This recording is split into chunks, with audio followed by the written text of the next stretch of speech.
से आग्रह करता हूँ यहाँ पे नमस्कार, जय हिंद, वंदे मातरम। ये इलाका है विचारों को रखें। गढ़वाल श्रीनगर, जहाँ पर गौरव सेनानी एसोसिएशन की कार्यकारिणी का बैठक होना है और गिरीश जोशी जी बैठक में सदस्यों का नाम लेंगे ताकि हर घर, हर क्षेत्र, हर इलाके को जोड़ा जा सके। तो मुख्य पदाधिकारी यहाँ पर आए हुए हैं। कुछ लोग कैंटीन का लुत्फ उठा रहे हैं जैसा फौज में होता है, और अभी ये भीड़ इतनी नहीं बढ़ेगी अभी। और ये मुख्य लोग हैं और यहाँ पर देहरादून से आए हुए गौरव सेना एसोसिएशन के महासचिव गिरीश जोशी, अध्यक्ष महावीर राणा जी, उपाध्यक्ष मनवर रोथान और कोऑर्डिनेटर ऑल पौड़ी क्षेत्र हमारे राठ जन कल्याण समिति के जय बद्री विशाल, विक्रम कंडारी और खुद मैं गौरव सेनानी प्रवक्ता यहाँ पर। और जो हमारे गौरव सेनानी एसोसिएशन में जो हमारे पूर्व सैनिक जो आज हमारे बीच नहीं रहे, और जो हाल ही में हमारे एक जेगलाई के सिपाही, हम शहीदी बोलेंगे, शहीद अमित सिंह, जिसको कि बहुत बड़े हत्याकांड में मारा गया और वो शहीद है हमारे लिए। तो इन सभी के लिए मैं आप सभी से अनुरोध करता हूं कि खड़े होकर सर्वप्रथम 2 मिनट का मौन रखेंगे, उसके बाद हम अपनी 17 जेगलाई के अमित सिंह, जम्मू जोड़ियां दौनचौक के रहने वाले, उनके शहीद को, हमारे लिए वो शहीद है, चाहे उसकी हत्या की हो या आत्महत्या।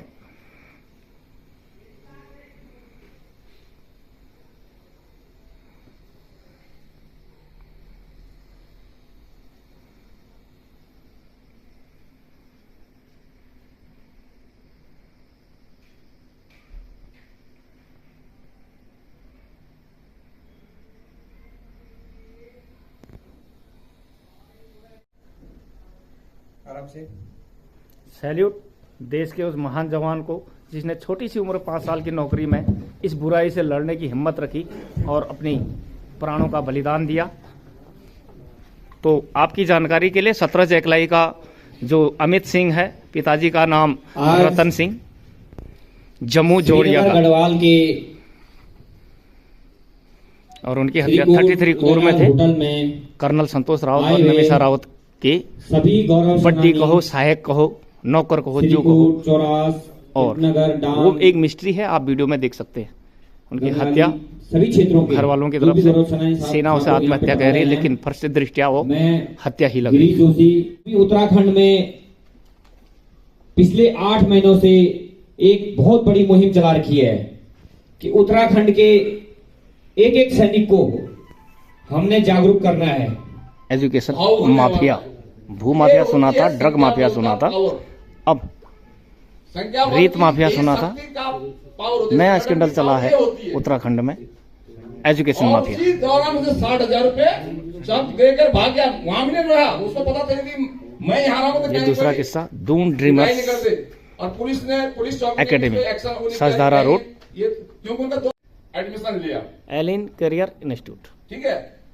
और उसने क्या चालाकी की कि उनसे एजुकेशन लोन लेके उससे पूरा लोन ले लिया, लोन तो ले लिया, और बच्चे ने 1 महीने बाद मना करते हम तो, क्योंकि वहां पे जो थी वहां पे तो सब वही थे, गुंडागर्दी करने वाले ऐसे थे। तो अभी एसएसपी महोदय, सर्किल इंस्पेक्टर महोदय के मार्फत केस टेकअप किया गया है। तो उसको पता नहीं चला कि हो गया, जब उसका हर महीने का 25,000 अपडेट लोन में कट रहे हैं, बाद में बताएंगे। 2,24,000 का मामला है लोन और इंटरेस्ट अलग। उसी ने ये लोन पास करा दिया, और आज हमारा केस फिर हमारे पास आ रखा है कि साहब मेरा जो है केवल 30,000 पेंशन मिलती है, 25,000 मेरा क्या है लोन में कट रहा है, मैं कैसे बच्चों को पालूंगा।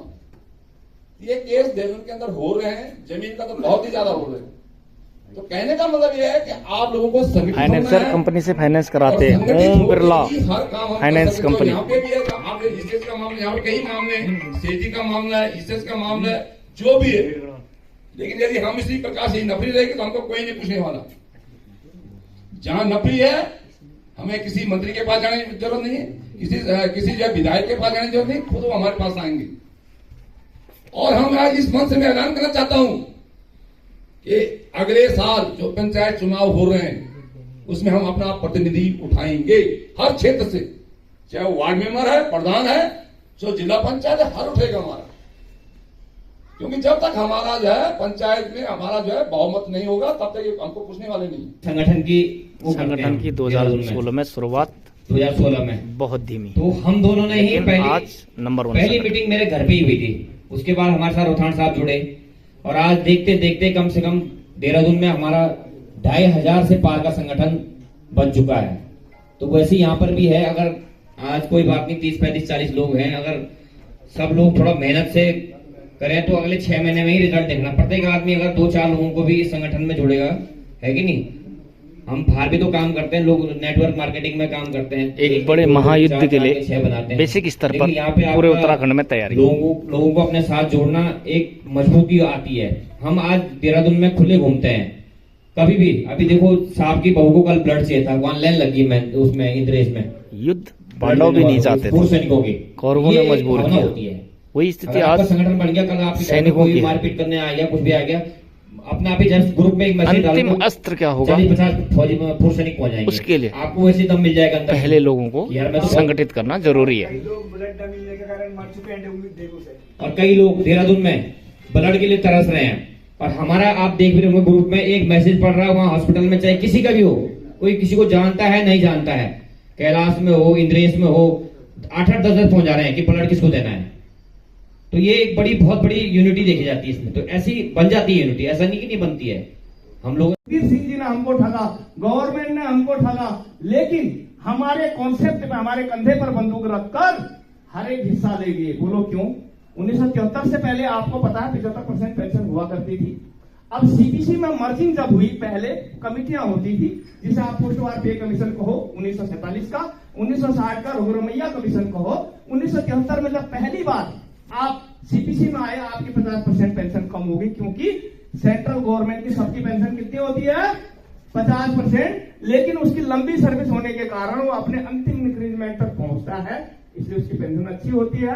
15 साल में ये उससे कैसे कवर किया, वो तब प्रश्न उठा था, तब ये कहा था कि OROP 1 रैंक 1 पेंशन का एक ऐसा फॉर्मूला निकालेंगे ताकि समय के रफ्तार के साथ इन लोगों को भी अपना परिवार पालने के मौके मिले। लेकिन ऐसा बहुत समय तक नहीं हुआ, मांगे लंबित रही, ये आपको भी पता है। और दूसरा मैं आपको ये बता देता हूं, बांग्लादेश युद्ध जीतने का इनाम था वो जो आपकी 25% कम करके 50 पर लाए। और दूसरा इनाम उस जनरल को भी मिला, जनरल मानेक शाह को 33 साल तक उसे पेंशन नहीं दी गई। मैं यहां पर किसी घटनाक्रम की बात कर रहा हूं, किसी विशेष व्यक्ति, पॉलिसी या सरकार की बात नहीं कर रहा हूं, ऐसा हुआ है। उसके बाद किसी पार्टी ने लोहा गर्म किया, लोहा गर्म समझते हो, भट्टी में डाल दिया कि हम OROP देंगे 2004 से लेकर 14 के दौरान के बीच की जो बात है, और उसके लिए उनने 6000 करोड़ रुपए भी रखे। 2012 से सैनिक प्रदर्शन कर रहे थे जनरल सतबीर सिंह जी के नेतृत्व में। कहानी याद नहीं है तो सही बोल रहा हूं गलत बोल रहा हूं? सही हो रहा है। अब लोहा गर्म था उस टाइम पर। आज के माननीय प्रधानमंत्री गुजरात के मुख्यमंत्री हुआ करते थे। समय की नजाकत देखा, लोहा गर्म था और उस पर हथौड़ा मार दिया। और उसकी शुरुआत हुई थी कहां से? रेवाड़ी के हुड्डा ग्राउंड से, जहां हम लोग रैली करके अभी अभी आए हैं। नॉन बजटेड का मतलब होता है जिससे इनकम नहीं होती। अगर रेलवे को 5000 करोड़ देती है तो वो 5000 करोड़ देती तो 5 लाख करोड़ वो क्या करेगा? कमा के देगा। यदि वो सड़कें बनाने में व्यय करती है तो उसका टैक्स उठ के उसकी कीमत क्या, उससे रोजगार भी आना शुरू हो जाएगा, राजस्व आना शुरू हो जाएगा। लेकिन सेना पर जो खर्च होता है, एक गोली फायर से लेकर के मिसाइल का फायर से लेकर उसकी ट्रेनिंग से लेकर गाड़ियों का इस्तेमाल, उसका कोई इकोनॉमिक बैलेंस गवर्नमेंट को नहीं जाता है। और फिर दूसरी इकोनॉमी ये देखी जाती है संख्या बल कितना है। संख्या बल 2 जगह काम लेती है गवर्नमेंट, एक वोट के लिए और दूसरा हिस्सा मारने के लिए।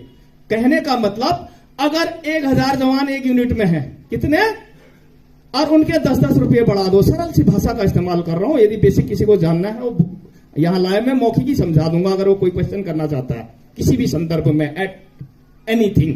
तो 10 रुपया अगर उसका बढ़ा देंगे एक यूनिट के, तो कितने पड़े साहब, कितने गए गवर्नमेंट के जेब से? 1000 गुणा 10 करेंगे कितना होगा? 10,000। और 20 अधिकारी हैं, कितने? 10 गुना ज्यादा दे दो, सबको 100 रुपए दे दो, तो गवर्नमेंट के जेब से कितने गए? गुणा करो, कितने हुए? 2000। कितने हुए? 100 रुपया। आपके 10 गुना उनका बढ़ाने के बाद भी इकोनॉमिक स्ट्रक्चर 5 गुना नीचे। आप भी बात समझ गए? इसलिए भी आपको देना नहीं चाहते। दूसरा, जिसका वर्चस्व होता है और जो सोया रहता, दोनों में फर्क है। जिसका वर्चस्व होता है वो अपना हिस्सा ले जाता है। उन्होंने देखा अच्छा ओआरपी भी कोई चीज है। गवर्नमेंट को 35 से 50 साल के बीच रिटायर होने वाले लोग जो अर्ली रिटायर होते हैं उनके लिए ओआरओपी की पॉलिसी थी, न कि 57 से 60 साल में रिटायर होने वाले। अगर ऐसी होता तो पैरामिलिट्री फोर्सेस और सिविल क्या कर रहे हैं? उनको भी होने चाहिए। फिर ये कॉन्सेप्ट पैदा ही नहीं होता। सही है? आपके नाम पर, आपके कंधे में आपकी संख्या दिखाकर ओआरपी ले गए और कंप्लीट हिस्सा ले गए। वो अभी मैं आपको फिगर सहित बता दूंगा। रजिस्टर होता है, रजिस्टर में नाम होते हैं। आप अकेले एक पन्ने में एक ही आदमी होते हैं, बहुत सारे होते हैं? वो अकेला एक पन्ने में सबसे ऊपर सीरियल नंबर 1 पर पूरा पन्ना खाली है। मैं पूछता हूं, रात के 11:50 का उसमें टाइम लिखा हुआ, अगर एक दिन में एक लॉज में एक बंदा आता है तो लॉज चल कैसे? फिर वो अपने कर्मचारी को वेतन कहां से दे रहा? पहला शक मेरे को इस हुआ कि इसमें दूसरा नाम क्यों नहीं है। और उस इंग्लिश, जबरदस्त इंग्लिश, मैंने कहा जेएनके का आदमी गाँव में शायद इतना इंग्लिश नहीं जानता होगा। मैंने उसके चाचा को फिर फोन किया, मैंने कहा मुझे डाउट हो रहा तेरे डॉक्यूमेंट पर, तुझे कोई ऐसा डॉक्यूमेंट है जिसमें पवन के सिग्नेचर हो? उसके सॉरी अमित के सिग्नेचर हो? तो उसके चाचा पवन ने मुझे जो कागज दिए उसके इंजरी रिपोर्ट में, जहां उसने अमित सिंह करके साइन करे हुए हैं, इंजरी रिपोर्ट का जो पन्ना दिया, जमीन आसमान का अंतर है। मेरा आज ही का सिपाही अमित को मिलेगा न्याय, सीबीआई जांच और मिले सबूत वाला आज के वीडियोज में देखना। बहुत लोग अब तक 10 घंटे के अंदर 3000 से ऊपर लोग उसे देख चुके हैं। और वो क्योंकि मैंने पहले जो बनाया उसमें 2.5 लाख से ऊपर लोग देख चुके हैं। ये ऐड नहीं हो रहा, ये सच्चाई घर घर पहुंचाने के लिए एक माध्यम है ताकि आपको भी पता चले। 3 लाख लोग पुराना वीडियो देखने वाले हैं जो मैं आपको शॉर्ट में बता रहा हूं। और जो मैंने सबूत पकड़े कि ये दोनों सिग्नेचर मेल दिखा रहे हैं, ये सबसे बड़ा दोष है। और इसलिए यूनिट अब तक बताने होना, यूनिट एफआईआर क्यों नहीं करी भाई? अज्ञात पाया गया ना जवान आपका, किसने मारा? शिव ने क्या करना था? एफआईआर करनी थी ना, मेरे जवान को मारा किसने, मुझे जानकारी चाहिए। ऊपर वाले सारे मिल गए। तो घर वालों का कहना है कि इंटर अफसर ने मिलके क्या कर दिया? हमारे पुत्र की हत्या कर दी और उसके साथ दारू का एक आधा बोतल और इतना सा फिनॉल उसके बैग में रखा मिला गया। लेकिन ये भूल गए कि अमित सिग्नेचर कैसा करता है। एक दूसरा ये भूल गए कि वो नॉन ड्रिंकर भी था, वो दारू पीता ही नहीं था, तो फिनॉल क्यों पिएगा? अगर ये मुद्दा उठ गया तो ये केंद्र तक जाना चाहिए, चाहे वो ओआरपी का हो, चाहे आपकी विसंगतियां हो, ईसीएस की हो या आपकी सेगी की हो। सब चीज यदि आपने उठा दी है तो उसको फैसला जरूर लेना, नहीं तो ओवर कॉन्फिडेंस उन लोगों का बढ़ेगा और अत्याचार होंगे। हाँ या ना? बहुत सारी विसंगतियां हैं ईसीएस की, मैं बता नहीं पाया। मेडिसिन फ्री ऑफ कॉस्ट, जैसे ईसीएस हॉस्पिटल होता है वैसे मेडिसिन का भी पैनल होता है, वहां पे पैसे नहीं लगते, क्लेम वो करेगा, वो भी नहीं हो रहा है यहाँ पर। और इन्वेस्टिगेशन कभी कभी नील लिख दे रहे हो, बोलो फालतू के टेस्ट कराते हैं, तो आप इलाज कर दो ना, आप स्पेशलिस्ट हैं तो वहां क्यों भेज रहे हो मुझे? उसकी मर्जी, वो आंख टेस्ट करे या ब्लड ले। हाँ या ना? नहीं बोला, रफ खर्ची होती है, हम इसलिए बैठे हैं। बहुत बढ़िया रफ खर्ची आपसे हो रहा है, 25 डॉक्टर बैठे हैं देहरादून में। ये सब पैसा गवर्नमेंट को जाएगा, हम सीजीएच डायरेक्ट हॉस्पिटल जाएंगे। आपके पास क्यों आए हम? यही तो डिमांड है हमारी। जो चीज उनके हक में नहीं है वो तो सेंट्रल से लड़ेंगे, लेकिन जो उनके हक में है फिर भी वो मान नहीं रहे हैं, तंगी की वजह से कर नहीं रहे हैं, तो वो तो कहा जा सकता है। और आने वाले समय में हम लोग इस पर भी जरूर सुविधाजनक बनाने की पूरी कोशिश करेंगे। गढ़वाल के उन आइसोलेटेड एरिया में ईसीएच और सेगी सुविधा भी पहुंचाने की पूरी कोशिश करेंगे। और आज से गौरव सेनानी गढ़वाल के नवनिर्वाचित अध्यक्ष आपको बहुत बहुत हार्दिक शुभकामनाएं, बधाई। और हमारे अध्यक्ष भी देख लो उसी एज के हैं और नायक से रिटायर है, और हम सुबेदार मेजर ऑर्डिनरी कैप्टन है, उनका उतना ही सम्मान करते हैं। तो सवाल काम का हो गया। गौरव सेनानी टोपी लाइन के लिए सर ऊर्जा है, काम कर सकते हैं। ये एक हमारी पहचान है। अभी हम टोपी को डिमांड कर दी तो आ जाएंगे। ये अभी अच्छे लग रहे हो, अब पता नहीं चल रहा सिर का, अभी और जवान हो गए हो। और जवान लोगों की जरूरत है। हमारे अध्यक्ष देखिए, सचिव देखिए। चलिए अभी नेक्स्ट वो हमने अध्यक्ष जी को बता रखा है, तो वो पद उनको मिलेंगे। तो यहाँ पर जितने भी आज हमारे यहाँ पर आप लोगों ने इस संगठन को सक्रिय रखना है, निष्क्रिय नहीं होने देना है। और इनका पहला स्टेप होता है सदस्यता, तो वो गोसाई साहब के पास है, कोषाध्यक्ष साहब को मिल जाएगी अभी। तो आप लोगों ने उसमें सदस्यता ग्रहण करनी है। इसका मेन कारण ये है कि लोग राजनीति से जुड़े हुए हैं। आप लोग सहमत हैं इसमें? बिल्कुल सहमत हैं। बिल्कुल। जो लोग राजनीति से जुड़ गए हैं वो संगठनों से जुड़ना ही नहीं चाह रहे हैं। क्यों नहीं जुड़ना चाह रहे? खासकर हमारे संगठन में क्यों नहीं आते? हमारे उपाध्यक्ष रोथाणी जी, हमारे सचिव जोशी जी और कुशाल सिंह परिहार जी, से हम बड़े प्रभावित हुए हैं कि आपको ने जो बहुत बहुत अच्छी जानकारी यहाँ पे दी, इसलिए मैं आपका बहुत दिल के गहराइयों से बहुत बहुत धन्यवाद करता हूँ।